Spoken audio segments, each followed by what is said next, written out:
It's 4 o'clock on Thursday, July 13th, 2023, which is the appointed time at the appointed place for the Renaissance Zone Authority's meeting as the Downtown Design Review today. There are no minutes to review because the last meeting was a special meeting. So we'll get right, and I see that we have a quorum present, and we have Commissioner Zenker with us online. I think Kurt is out of town. Other than that, we have a quorum. So the first item of business is to review and talk about the Fleck House design review, and Daniel's going to walk us through that, and then we'll see if we have any questions. Sure. Good evening. Renaissance Zone Authority, Design Review Committee. This is an application from Fleck House LLC for design review for renovations and new construction on the property of 122 East Thayer Avenue, formerly occupied by the Budget Inn, which would be, of course, partially demolished for this project, as you'll see in more detail. So there's a lot of elements to this design. There's several phases. I'm going to leave it up to the applicant to kind of walk you through what they're proposing for this, and then at the end I can kind of explain some of our review of it. But Jeff Ubel from Ubel Design Group is here, and he has some visuals to show you. Great. Jeff, come on up. Welcome. Good afternoon, Renaissance Zone Authority. It's good to see you all. I was surprised to see you down here. It's been so long since I've been here. You're still upstairs. So this is way more formal now. I feel like I'm at a commission meeting. Yeah. So I am representing the Landers Group today in their pursuit for redeveloping the Budget and Express site. I'm going to walk you through the project, provide as much detail as I possibly can. Feel free to ask me any questions. I mentioned to Daniel, if there's anything that I can't answer today, I'll certainly talk with Michael Lander and Tony Correa and get answers back to Daniel, and he can distribute to you. The project is fairly well developed, so I should be able to answer most of your questions today. The first image I provided, and some of these images are going to be slightly different than your packet. Of course, packet was submitted 3-4 weeks ago, and design has continued to evolve, and so these images are a bit more developed. This first image I put on here just simply to reorient everyone to the location in the neighborhood. As you know, the Budget and Express, sitting off of Thayer between Rosser and Thayer on 2nd Street, is kind of a mishmash of a variety of different structures and uses. Probably the most prominent and recognized use in the neighborhood is Bread Poets. Everybody knows where Bread Poets is. But off to the east, we have the Presbyterian Church and Come and Go, and then off to the northeast, the larger federal building, and then, of course, Bread Poets is off to the west with some smaller residential-like structures. If you back up just one slide, Daniel, one item I want to point out specifically is that there is a space between Bread Poets and the Fleck House, which appears to be an alley. Based on the ALTA that was done during due diligence, that is actually a part of the property. There is not a dedicated alley that runs through here. You'll see Daniel's pointing out that alleyway, and then it jogs over and then encompasses, which is kind of what's left of a gravel parking lot. So there is a fair amount of property that's actually connected to this. The C-shaped building that we all recognize as the Budget and Express, that project was built in 1961. It was originally referred to as the Fleck House. It's essentially a drive-up motor lodge style, where you drive up, you go into your door, the hotel room, and then it has an upper-level balcony. This was a postcard image that we found. Interestingly enough, when we were looking for information and historic data on the Fleck House, the only thing we were able to find was a photograph at the library, this postcard, and then somebody was trying to sell a matchbook on eBay. So, but you get the idea here, and the reason that I put that in here is because this is the context for how we're trying to redevelop that portion of the building. There was an addition, you could advance to the next slide. There was an addition that was put on sometime in the 80s to the north of the original Fleck House. We have very little information on any of this building, with the exception of the process that we went through during due diligence to study it for the Landers Group. They had no drawings, no past history, anything related to it. So we don't really know what the date of that addition was, but there were 20 additional units, hotel units that were added on in the 80s. The entire complex between the original Fleck House and the space that we call the annex on the north side was right around 60 hotel units. This image reflects what essentially is the phase one of the project. Partially, the reason I show you this today is so that you can have a better understanding when I show you the next slide. What our intent is, and some of this work you'll start to see this fall, is we're going to be tearing down the canopy and what is the office portion of the hotel, which runs along Thayer. That's the little piece at the bottom of the site. And then we're also going to be taking off a wing of the original Fleck House, which runs east and west and abuts 2nd Street. That'll bring the total number of units in the hotel portion from the original 60 down to right around 44 total units. In addition to that, we're going to start some of the demolition in the building, and then one of the things, and it's a question that we've asked staff to consider, is we do want to try to re-roof the remaining portion of the Fleck House and the annex this fall yet if we can, if for any other purpose, just to preserve the integrity of the building. It's been leaking for some time, and we don't want to cause any more damage than we have to which would result in additional cost and repair. So we can go to the next slide, Daniel. This is an overhead view which gives you a better sense of how the project will be developed. You see the big blocks in white, that's the Fleck House, and then the north addition, which we refer to the annex. As I mentioned, these two will have right around 44 studio-style apartments. The Fleck House will remain a walk-up structure. The annex will actually have a new entrance on the west side parking lot. So that alleyway that you see will actually be the new front door to the annex. We'll have 2 new interior courtyards. These will be private courtyards that are dedicated to the residents, with the exception that there will be a small seating area, which you'll see an image on the Thayer side, which will be dedicated to the retail spaces. And then the large new construction is a 4-story new construction. It's mixed use. It will have retail on the Thayer side that will wrap around the 2nd Street side. It will have at-grade parking, very similar to Landers development on the Renaissance Lofts, and then multifamily above. Along with the redevelopment of the site, we are also going to be redeveloping the streetscape on Thayer, 2nd, and actually on part of Rosser. As a part of this proposal, we're looking to close all of the approaches to the property off of Thayer and 2nd, and we're currently in discussions with DCI, which owns the little wood structure to the north of this, on moving the approach around the corner off of Rosser, and that would be the access to our garage. And then as a part of that, we would be redeveloping the streetscape on Rosser and 2nd Street in front of DCI.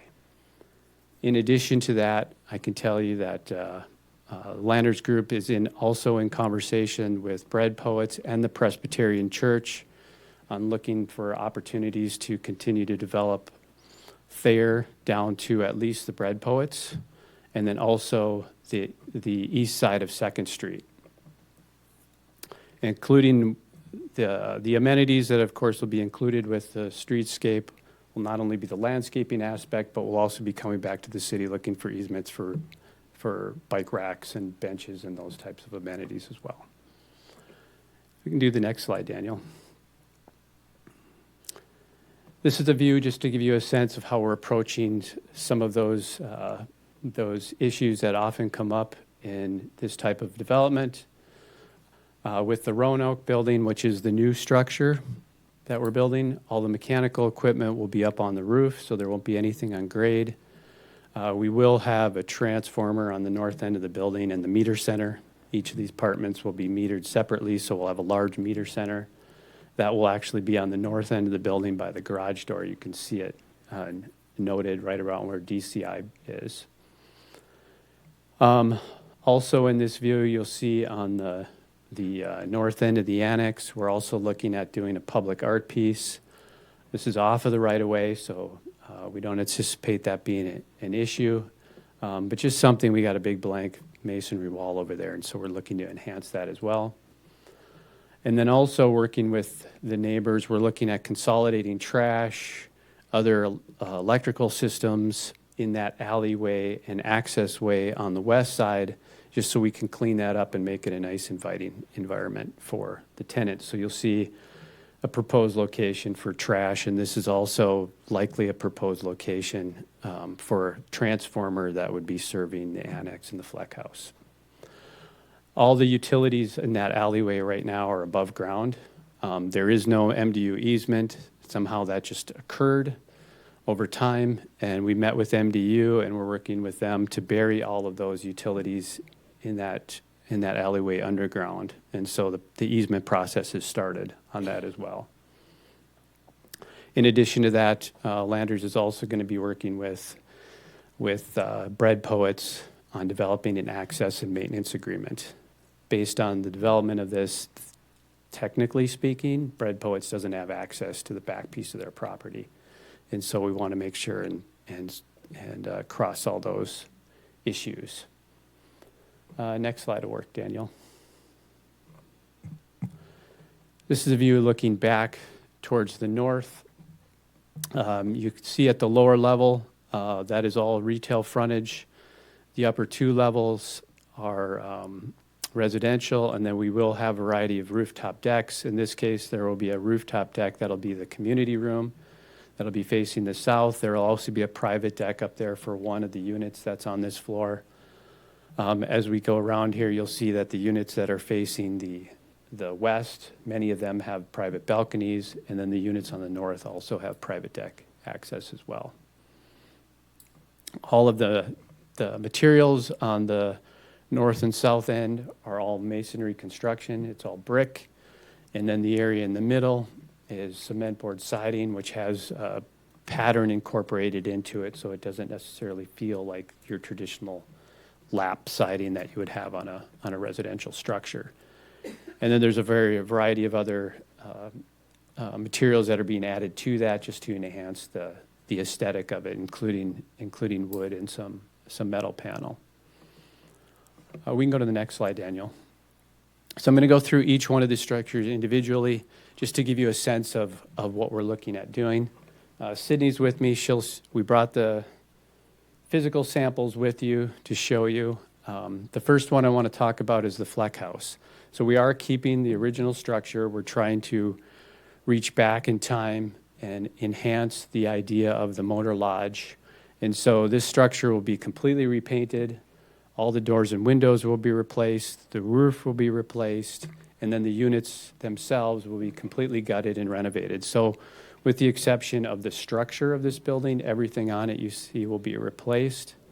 We can go on to the next one, Daniel. This is a view from the courtyard, looking back towards there. As I mentioned, all the doors and windows are going to be replaced.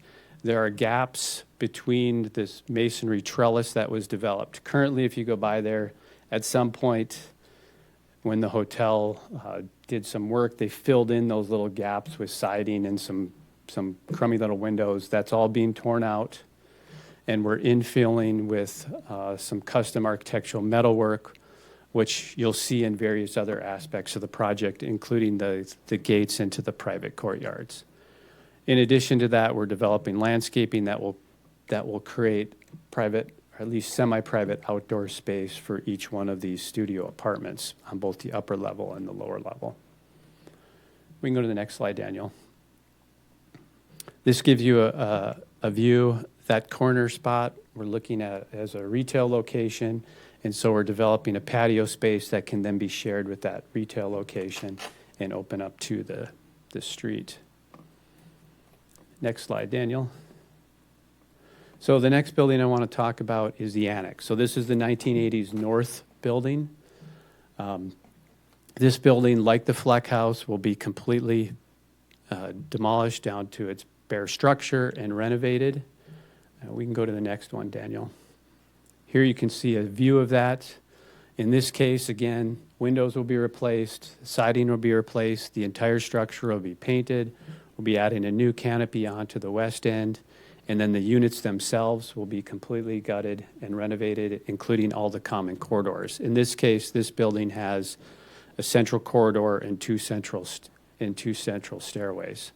So it'll be a brand-new building. The idea behind the color palette with this is just simply that we want to make it a simple, clean finish and kind of reinvent these two buildings. Obviously, people have an inherent perspective of seeing them over the years, and we want to try to bring it back as a new, fresh structure. We can go to the next slide, Daniel. So the next building we're going to talk about is the Roanoke. The Roanoke is the new construction. The name of it harkens back to the Roanoke Hotel, which occupied this site back in the early 1940s. Originally, there was a house built on the corner called the Thompson House. It was a mansion. Eventually, it transferred into a variety of different uses. One of those uses was the Roanoke Hotel, and eventually that house was demolished to make room for the Fleck House. As I mentioned, the Roanoke has a very simple palette as well. It has a combination of masonry, the cement board siding, wood highlights, and a little bit of metal panel at the stair tower. All the windows will be a dark color and will be a high-end residential window as well. There will also be a combination of some aluminum storefront windows, so what you would traditionally see at that retail level. We can go to the next slide, Daniel. So this is the view looking back across the corner of Thayer and 2nd Street. That lower level is all retail, so retail runs all the way down Thayer and then returns the corner down 2nd Street. This is all brick construction with black aluminum window frames, and then 3 stories of brick, with the upper level being a higher-end residential window. And then you'll see the rooftop deck up above. And we can go to the next slide, Daniel. And then this is looking back, essentially from the corner of Rosser, looking back up 2nd Street. This piece is similar construction, masonry construction. Here what we're doing is to try to at least activate the street level at our garage, is we're building a porch underneath this level. So the center part of the building is about 7 feet off the street, and we're building a landscape wall that runs parallel with the garage. And so we've extended these 2 portions back out to the property line. And so here there will be a recess, which we're developing as a porch for the residents to be able to use outdoor space at grade. In addition to this, to try to also contribute to that, we've got the lobby entrance to the building is in the center of the block. That's that indented piece that you see in the center. We're also providing false lights into the garage. So the garage lights are on all the time. And so one of the things that we're doing is we have multiple windows up and down the street that'll be translucent, so you can't see into the garage. But after hours or at dusk, light will filter out through the garage, back out into our porch.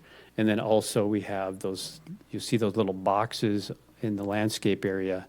Those are essentially, be acting like light fixtures along the street. And then here you also get a sense of some of the re-landscaping over at DCI. We can use the next slide, Daniel. And then here's just a view. We've taken the trees off so you can get a better sense of the structure, the landscape wall, the lobby. And then those 6 little boxes in the middle are what I was just talking about. Those are actually lights that go into the garage that will be backlit to create lighting features along the street front. And so this is a pretty ambitious project. As I mentioned, there's a lot of things going, and a lot of things have started on this already. We've had preliminary conversations with city staff, including engineering, fire, building inspections, and community development. We've had a lot of conversations with the surrounding neighbors, so they're up to speed with the progress. As it sits today, the Fleck House is currently being emptied out. When the prior owners left, they left a lot of stuff in the building, and so over the last few weeks, that's being removed. That should finish up at the end of this week, and then we'll start the environmental environmental remediation, asbestos and lead and other abatement as we go forward. So the project is progressing. Exciting. Any questions of the applicant's representative before we get Daniel back up here? Anybody have questions of Jeff? Were the neighbors pretty receptive to the changes in the building? Yes, I imagine they were, yes. But I did not there- hear any complaints. but there was no concerns about, filling up so much of the block or, having such a tall building behind them or anything like that? Not that I've heard, Nancy. Okay, No, most of those communications have been between Michael Lander and Tony Correa, from Landers and the property owners, but from what I've heard from them and any conversations I've had, I haven't heard any issues. okay. When you talk about possibly developing the bread poet spot, what does that mean exactly? Well, I think what we want to do is try to carry as much of the streetscape as far down the street as we can. There's still going to be an approach off of Thayer, but if there's an opportunity to continue to enhance the street frontage further down Thayer, that's what Landers would like to do. So bread poets wouldn't necessarily move, they would just No. change the look of their building? No, they're not, we're not asking them to do anything like that. It's more the streetscape side. Oh, okay. If we can plant more trees, more landscaping. And then we'll be working with them specifically because of the access issue. Okay, thank you. Other questions? Joel? The original building you talked about was built in the 60s. Yep, Is that going to be registered on a historical place? It's within not. Downtown district? Okay. nope, it's not. Of the 80s one wouldn't have anything to do there either. The existing building that you're going to leave would be over on the east side, where it's going to be the studio apartments. What's the exterior is brick right now? On the Fleck House itself, Yes. it's more like concrete masonry units. It's block. Okay. It's larger block units that have like a split face texture to them. Right now, it's hard to see it because they're painted, the sort of funny color they are, but yeah, that's on the same on the inside and the outside. Excellent. I'm going to channel my inner Kurt on this one, but are you doing any tuck pointing? Have you taken a look at this stuff? There will probably be some. There are some instances where the water drains off on that side and it hasn't been maintained. And so there will be some repairs that'll be happening on both buildings related to that. Okay. But actually, I mean, given the vintage of the buildings, they're in the structure, if you get past the stuff, the structure is pretty solid. It's precast floors, precast roofs on both buildings, and the Fleck House is all masonry construction inside and out. And the two faces on the south side, they're both going to be brick. I'm assuming they're going to be Correct. fairly similar in appearance, one being one as it's so old, but, Correct. and then just paint everywhere. Yep. On the old part. Given that that looks like an alleyway, do you guys anticipate any remediation you're going to do for people just driving on through your property? It'll be cleaned up. As far as paving, Nope. Like, we've experienced with is it the what's the building down over here on Main, who has had some pretty difficulty. They've tried to mitigate time and time again about the public just using their lot, using their parking lot. I Yeah. mean, it looks like an alleyway. It's going to look like an yeah, alleyway. it's been used as an alleyway. Right. Yeah, yeah. So no, it's a challenge, but I don't know how else you do that other than to completely tell the public that they, Is to like gate it off? yeah, to Like- gate it off, and we're not going to go to that No level. interest there, okay. No, especially because we have neighbors that are also going to be using that. DCI will be using that to access their parking in the rear, and Bread Poets will be using it to access the back of their property as well. Yeah. So that'll be a challenge. Excellent, thank you. Other questions? Commissioner Zanker, you still with us? Nope, maybe, okay. If you- Yep, I'm here. I'm okay. Did you have any questions? No questions for me. Okay, so I wanted to give you an opportunity. Sure. Okay. Anybody else at the table have I questions? just had one follow-up. Oh, go ahead, Joe. Just the electrical, you talked about burying it. Is it gonna come across the street in front of the building? I know there's a pole right there where your alleyway is. Are you burying it there, you think? It'll get buried as soon as it reaches the property. Gotcha. And then all the way down through the alleyway. There's a pole right on the corner, and then About probably 10 feet from the door going into the annex is where the current transformer sits. So all of that'll be torn out Get and out there. buried. Okay, anybody else at the table before we turn it over to our technical advisor? Anybody? David, you have some questions? Yeah, looks like a really good project. Just a few questions. So the retail space, how deep is that space? What's the total square footage? The total square footage is 3,000 square feet, and it's roughly about 30 feet deep on the inside, yep. You guys know what the intended use would be? Are you looking for There are no current tenants obligated to that. I know that Michael has ideas on what he wants, but you know, you know how that goes. the porch? I had just some questions about access control or passive monitoring of that space. Just imagining if it's not well monitored, that it just might be gathering space for non-residents perhaps.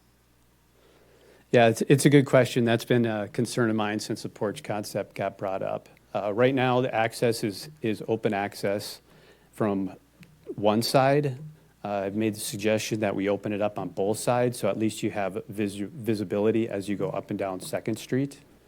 I know that Landers has security in all their properties, so I have no doubt that there'll be security monitoring that, but that's the limit of what I know right now. Will, it's probably more of a developer question, but will there be a permanent on-site management presence? There will not be permanent on-site management, at least from what I know right now. And that's just simply, that's how the Renaissance Loft is operated as well. I noticed that a slight difference in the window pattern and in the back of this is what was up on the screen. I think the changes made were positive. The area above the porch looks like it matches the rest of the portion of the building now. Assuming that's what was up on the screen is the one. This is the most current version. Yep, the design has developed. I couldn't quite tell where exactly the wood material is. Is it actual wood or is it like more like a faux wood? It's actually, it's actual wood, but that's to be determined whether it actually stays that or not. Right now, it sits in two spots. Those indents in the middle of the long part of the building, there's two indentations where Daniel's pointing now. That is actually framed in the wood to create those openings, and then it is on the back wall and the ceiling of the porch.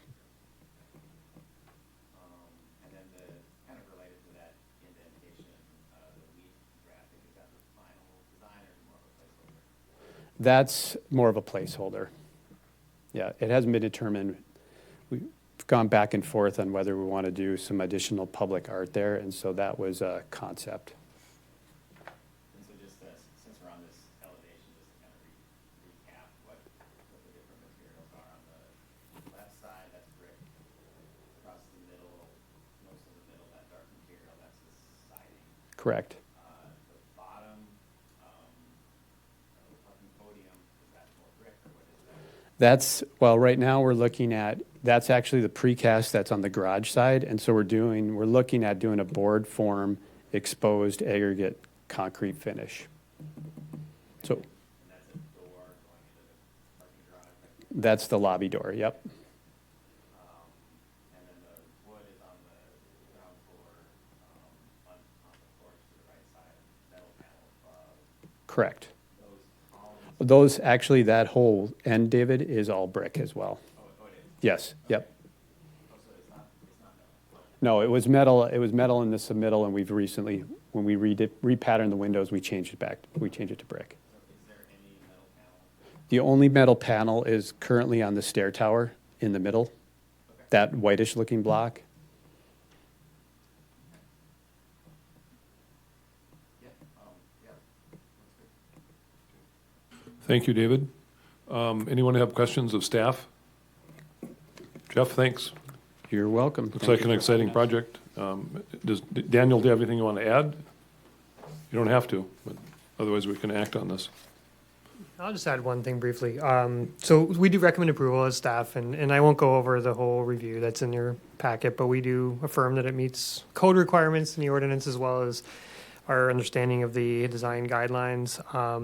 I will say and this was alluded to by Jeff, but the applicant would like to apply for Renaissance Zone. However, of course, we don't have that, and we don't have a Renaissance Zone program. So there are certain things they can do and certain things they can't do prior to applying, if it were to be an option. So the design work and demolition, site prep, those sorts of things they can do in advance. They can't do any capital improvements that would add to the building, any new construction, of course, or the rehab itself. So that's kind of why you're seeing the design review now, rather than waiting further until they would apply at the same time. So just kind of prepping you for that. But I could answer any questions you have about a review if you'd like. Any questions of Daniel? Anyone? Commissioner Zanker, any questions? No, sir, I'm good. Thank you. Okay. Joe, I'm sorry. Okay, it looks like all the questions have been asked and answered. Looks like a fairly exciting project. The action here today would be to approve or to deny the design review. What are your wishes? Move to approve. Second. It's been moved by Nancy and seconded by Joe that we approve the design as submitted with the conditions that were attached to it by staff. Any further discussion? Hearing none, would you call the roll, please, Sandra? Authority Member Greg Zanker, Yes. Joe Fink, Yes. Kirsten Dvorak, Yes. Dustin Gavrilo, Yes. Nancy Guy, Yes. Chair Christensen. Yes, motion carries. Thanks. Thanks, Joe. Good luck. Or Joe. Jeff. Sorry. Joe, good luck for you too. So, item number 2 on the agenda is the storefront replacement for 402 East Main Avenue, the old Woolworth building, near and dear to everybody's hearts. Daniel, you'll walk us through it, and the applicant is here as well. Great. Yeah, sure, Chair, 30 members. Cape Boats LLC is requesting design review approval for replacement of the ground level storefront system at 402 East Main Avenue. And the applicant can explain their design in a little more detail. You'll recall this was approved as a design review project a few years ago, an overall facade improvement for the building. And that was, I guess, in 2020 when you approved that. So a lot of that work was done. The historic rehab was part of that project. That owner at the time just didn't get to the storefront system portion of that project, and so there's a new owner now, a new design, new plan. So that's what's before you today. So if the applicant would like to explain anything about the design, yeah, you're welcome to. And we have the visuals you can walk through as well. So. That would be good, be helpful. Welcome. Thank you. And you are? Michael Vetter with JLG Architects. So the project forward is a pretty straightforward replacement of the existing storefront system that's currently in place. I don't know the date of how old the storefront system is, but it's pretty old. It's kind of on its last leg, and so the hope here would be, and I know there's been a lot of rehab to all the brick and to keep all of everything that's there, and then replace just the storefront system. As you can see here, the current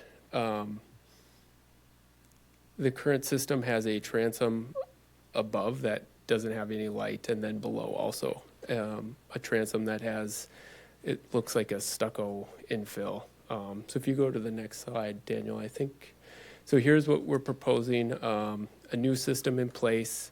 It would keep the transom or the bottom portion as a filled panel, and this would just be an aluminum panel that fits within the storefront system to match, and it would all be anodized aluminum.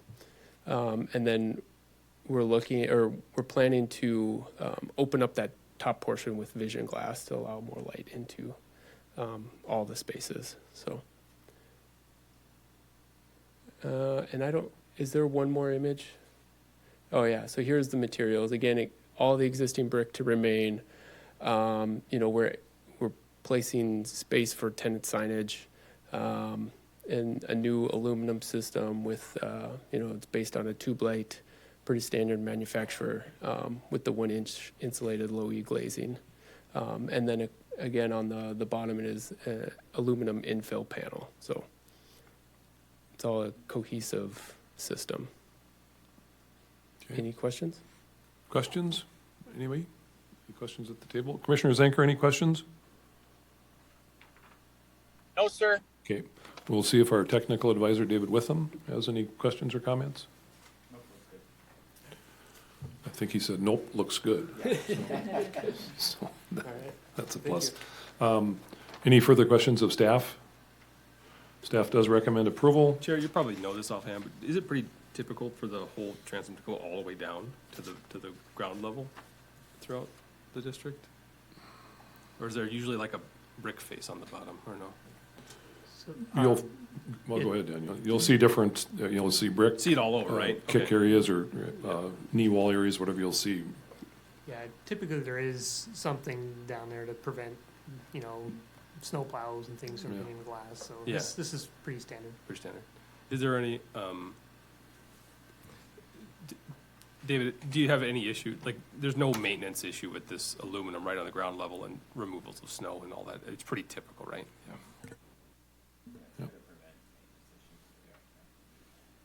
Other questions? Other questions? Go ahead, Joe. Sorry. No, it's fine. Did the last, you said the ownership change, did the last design review on this building that we approved, is all that work done? So authority member Fink, perhaps the building owner would be the best authority on that. I know a lot of the work has been done, just not the storefront system, but I think it is for the most part completed. Okay, other questions? So, what are your wishes today on this application?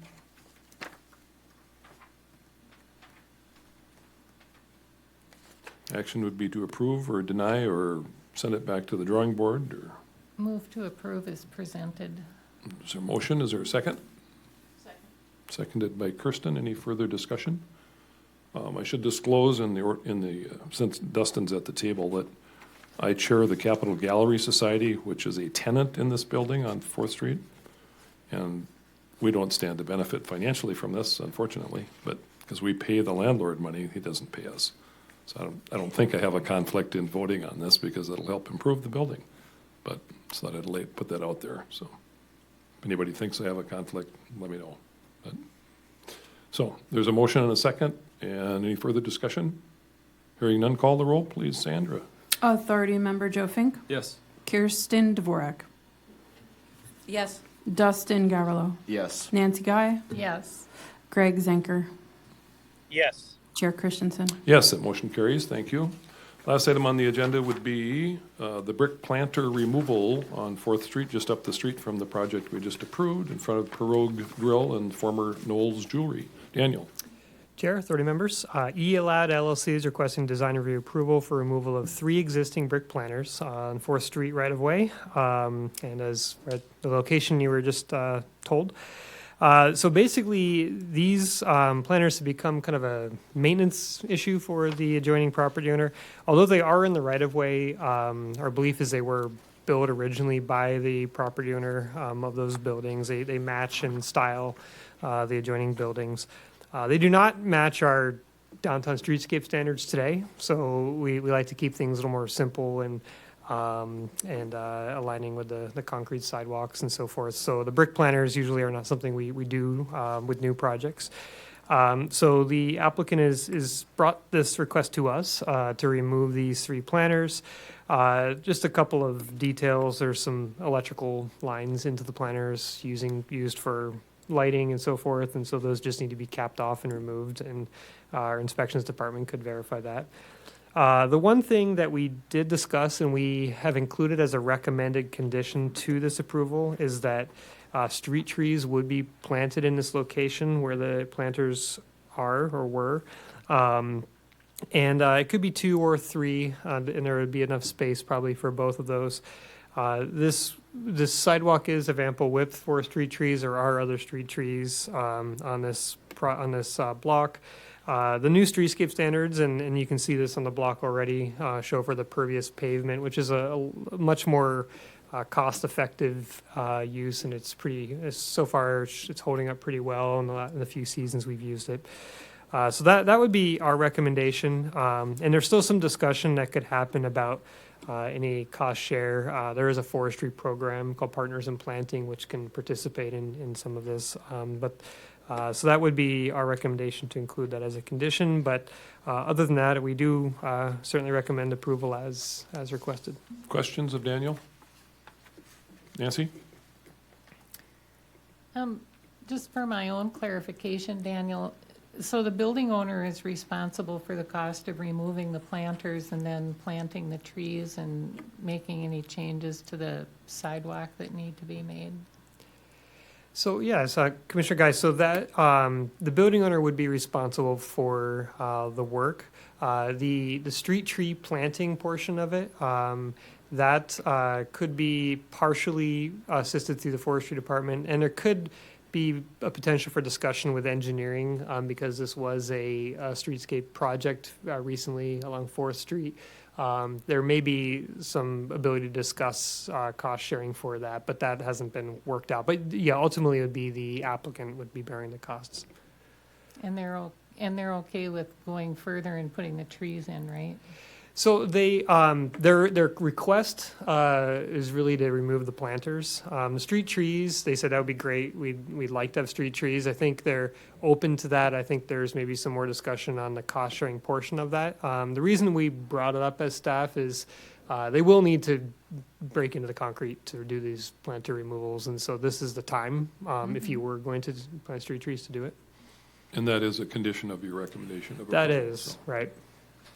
Other questions? Joe? In the past, Daniel, we've had some discussion, the types of, like what, the ground that surrounds where the tree is. Has there been any discussion on what they would plan to do there? If they're just talking about, we might do trees? So are you referring to the species of tree? Or No, wasn't there, like, you wanted to discontinue doing some brick or wanted to discontinue doing, it was a patterned metal piece sure. or whatever surrounds the area around the tree, right? Yeah, so that's a good point. There was some discussion, and we changed our streetscape guidelines a couple of years ago. We used to require grates, those kind of really thick, heavy metal grates. They're expensive, and they're also a problem for forestry as the tree grows. You know, they kind of eat into the tree, and sometimes they're hard to cut. So our forestry department recommended, and it's more costly option to use this pervious pavement. And then when the tree grows, they can just cut it out, and it's much more easy to maintain. And if you've walked in front of like BNC on 4th Street, you'll see that it feels like a rough, gravelly kind of a feel to it. Yep. It's also, that's another advantage to it. It's easily walkable. Other questions? I have a question. Is that a Tahoe or a Suburban in front of Pirogue there? Because I drive a dark gray Tahoe that looks just like that, but mine would never be that dirty because of it. But I might have been at the Pirogue bar right when that photograph was taken. So, no idea. No. Okay. I mean, yeah, sure not to have any people in the photo, but I didn't look for cars. I think so too. All right, thank you. All right, if there's no further questions, Commissioner Zenker, any questions from left field?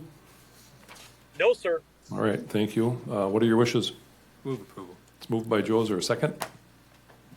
Second. Kirsten beat Nancy to the punch. So moved and seconded that we approve, subject to the conditions. Any further discussion? Hearing, seeing none, would you call the roll, please? Sandra? Authority Member Kirsten Dvorak, Yes. Dustin Gavrilo, Yes. Nancy Guy, Yes. Greg Zenker, Yes. Joe Fink, Yes. Chair Christensen. Yes, that motion carries. Thank you. Other business, report from city staff. Daniel and/or Kate are going to bring us up to date on the latest, greatest schedule with the Renaissance Zone request. Sure. So, and there was a lengthy discussion at your special meeting, so we won't rehash all of that, but I will tell you that we are in the agenda now for the Burleigh County meeting on July 19th. I'll just simply present some information, listen to questions. Any questions that I can't really answer, I'll just bring back to you for further discussion. And so we're hoping for some good dialogue there. We will not be making any requests, as we mentioned before at that meeting, but that would be likely August 21st, although that's really their decision to make. So, but did you say July 19th? What'd you say? July 19th That's is a Wednesday. That's next Wednesday? It's a, It's a special meeting in the morning, right? At Oh. 8:30. Okay, Yeah, it's a budget meeting. okay, all right. Oh, not, I know they normally meet on Monday, I just wasn't sure, but, okay. Yeah. so You may I, want to double check. yeah, that's the one I was told to submit to, so, Well, but okay. I will check that, and thanks for that reminder. Would it be Because appro- it is at 8:30, because I even saw it, and it is at 8:30, but yeah, you may want to double check that you're actually on that agenda just to make sure, so if Yes, it is I a will. budget meeting. Okay, did you say you saw that on the agenda? Or, Well, okay, yeah, I okay, think if you that's what double we were check. told to submit to. And I think really because it's an information-only item, I think maybe they didn't want to, they thought this was a good opportunity, but I will check that, but Maybe Would- they're thinking because it's time sensitive too, they know it's. that could be. would it, would it be appropriate or not for anybody from, it's a public meeting, obviously, but would your preference be that members of the Renaissance Zone Authority be there to answer questions or not, or You certainly could be. antagonize them a little bit? I wouldn't recommend that, but so you could certainly be there at that meeting. And I think the meeting that they will be voting on, I believe we've been told there will be an opportunity Sure. for comment at that meeting Okay. as well. So All right. um, It is 8:30, July 19, and Daniel is on the agenda, okay. okay. All right. Chair, are you planning to attend? I wasn't planning on it, that's why I asked the question of, Sure. you know, I mean, it's, what we've run into the past is a bit of a communication error, like, we have to respond to something weeks after they have a question, and it would be better to have as many of those questions answered at the meeting. I know, it's difficult to do that speaking on behalf of a board, but I would certainly encourage Oh, our chair to sure. maybe answer any and all of those questions if the opportunity arises. oh, wait, I have to go to the dentist for root canal at that time. Wonder which one I'd rather go to. Anyway, Quorum, a quorum If issue we with had- the Renaissance Zone Authority? if we'd have more than two, we would. But I think if the chair goes. Had you planned to public notice it? I had not, but You may want to, just in just, case. If there's still time. oh, yeah. Always time. You'll make that city attorney behind you real happy. She's smiling back there. Yeah, sure, I can do that. Okay, And that is a good point. I can answer technical questions, but I won't speak on behalf of the board Sure. for anything, All right. so. I'll Okay. go. And then Park Board would also be this month, July 20th, and then we would go to Bismarck Public Schools on August 7th. Both of those have asked us to be pretty brief, but both of those are also information-only meetings at this time. So that's the update I have. Okay, any questions? When did you say the school board one was? Sorry. 7th. Okay. Thank you, Daniel. Kate, did you have anything? Just quick, if you guys all wanted to tour some of the housing projects that are now open and leasing and stuff, I'm more than happy to set some stuff up and take the crew through it. Not quorum or notice it if you guys do want to go through. Just looking at the design for Fleck House, if you walk through Renaissance Loft, I think you kind of get the idea of some of the similarities between the two and how it functions, and they're very cool. You guys see all the projects ahead of time and the renderings, but maybe you don't always get to go through and see the finished product. So be more than happy to Call set Kate. those up for you I'll see guys. him. I'd like to do that, so I'll just give you a call. Yeah, or just shoot me an email or something. Other than that, we do have some projects kind of queuing up in line if the Renaissance Zone comes back. Within the last year, since we've not had the zone, interest rates are not favorable. So it's becoming even more and more important as a tool as interest rates are kind of meh. You can put that in the notes, Sandra. Meh. Interest Meh. rates are MEH. So Okay, that's all I have. Thank you. thank you, Kate. Anyone else have anything for the good of the order? Anywhere? Anyone else have anything for the good of the order? If not, and if there's no objection, we stand adjourned until August 10th. Thanks, everybody, for helping out.